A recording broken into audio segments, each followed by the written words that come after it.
AM 630.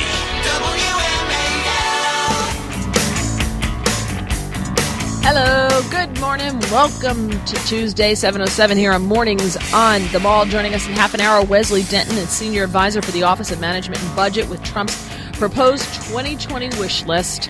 At 8:05, Jamie Shoup on his journey through transgenderism and where he is now. And at 8:15, it's Mike Tanner from the Cato Institute on whether people are scamming disability and how the government plans to find out. I'm Mary Walter from Vince Colony. Well, good morning. Did you know it costs nearly $2 billion a year to translate everything the federal government produces to languages other than English? I believe that. For those people who don't speak it? Yeah. Well, at least it did back when George W. Bush took a look at it. It's been a while since we've assessed it. But let's maybe take a look at it again right now with our next guest, Stephen Guschov. He's an executive director for ProEnglish. I think his point's pretty clear. Stephen, good morning. Great to have you on Mornings on the Mall. Good morning. Glad to be with you. So this is an interesting report. I saw this in the Washington Times yesterday, that the expense of changing everything the federal government produces over to other languages is pretty steep, actually. So there's actually a financial benefit to restricting things to just English, no? There are a few different benefits. You're right. It's a little hard to hear you, by the way. If they could increase the audio, the volume, that would be helpful. Okay. You're right. There's a definite financial benefit. And to what you just said, for people that don't know, back when Bill Clinton was president, back in August of 2000, he signed an Executive Order 13166. And basically it mandated translations and interpretations for anyone who received any sorts of federal funding. So any contractors, any agencies, any individuals, any clinics, anyone that receives even a nickel of federal funding must provide interpretations and translations to anyone that asks for it, and at your own cost. So even if, there are over 300 languages spoken in the USA right now. So even if one person comes into your office, your clinic, wherever, and asks for you to have something translated or interpreted into Swahili, let's say, you must go find someone who can interpret or translate into Swahili at your own cost. And that's the last study that was done about this, as you mentioned, was done during the Bush 43 administration, about 15 years ago. And at that time, the government estimated it was costing Americans, because this is all American taxpayers footing this bill, probably about $2 billion a year, billion with a B.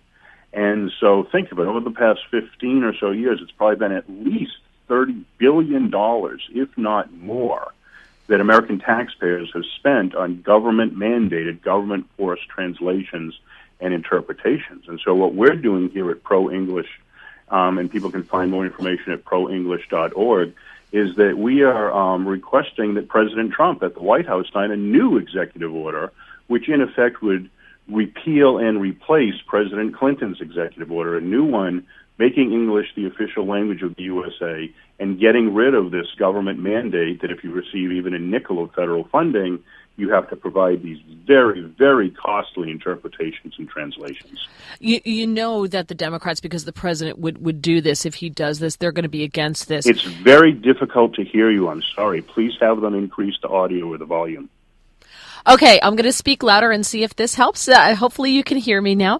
And we've increased the volume, so hopefully this helps. The Democrats are going to be against this, not only because the president would be the one who would want to do this, but also because they're going to say that this marginalizes immigrants, and we have to do everything to accommodate immigrants in order to make them feel at home and be able to function in American society. What are the odds of this actually being accepted and or the president doing this? What do you think?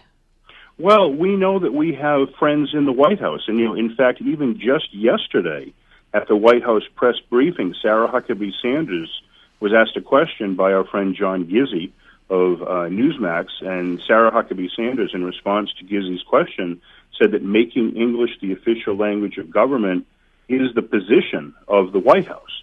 We have allies there.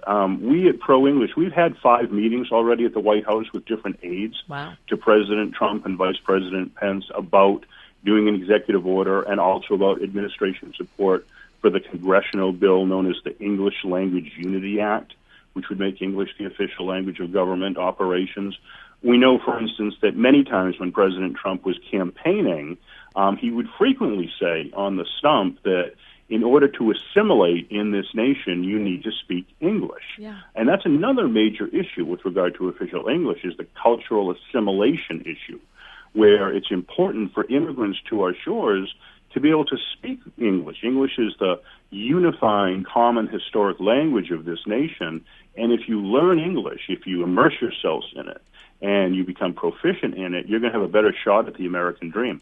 Vice President Pence, as well, was a 5-time supporter of the English Language Unity Act in Congress when he was a representative from Indiana. So we know we have allies and friends in the White House, but now we're really encouraging President Trump to sign an executive order. Yeah, I think that this is a fantastic thing that you're doing. I think this is about time, and most Americans would agree with you.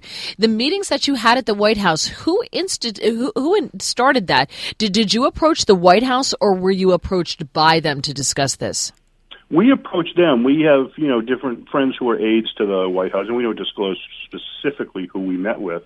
But we approached different aides to President Trump and Vice President Pence to set up meetings to talk about these issues, because, again, we know that President Trump, offers really a window of opportunity in terms of him and this administration being an administration that's friendly to official English legislation and executive orders. And so we requested the meetings. We, met and discussed these different issues of official English and the importance of having them and passing legislation or signing executive orders for, the reasons that we've been talking about, for financial reasons and for cultural assimilation reasons as well. And we've even done a draft executive order ourselves and sent it over to the White House for their review, something that they can take a look at, and hopefully President Trump will sign something very soon. Stephen, the fact that $2 billion was the cost assessment back during Bush 43's time in office, do you have any sense of what the current cost is, and how quickly could the administration produce one? That's a very good question.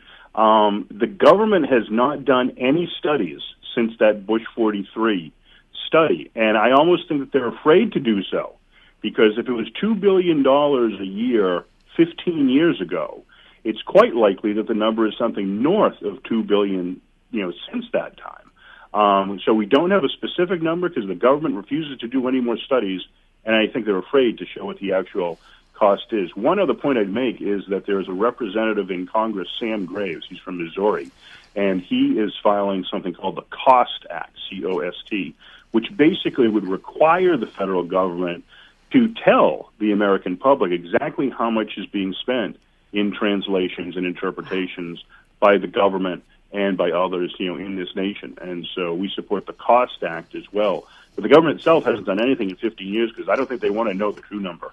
Yeah, Steve. Yeah. Well, I'm glad we had this interview with you, because I just think this is so important, and so many people agree with you. And I'm glad we worked out the problem so you could hear us, and it all ended well. So thank you so much for joining us. Thank you very much for having me. 7:15 on WMAL. Now WMAL traffic and weather every 10 minutes. And first on the 5s, Lisa Baden's in the Hadid carpet cleaning shop.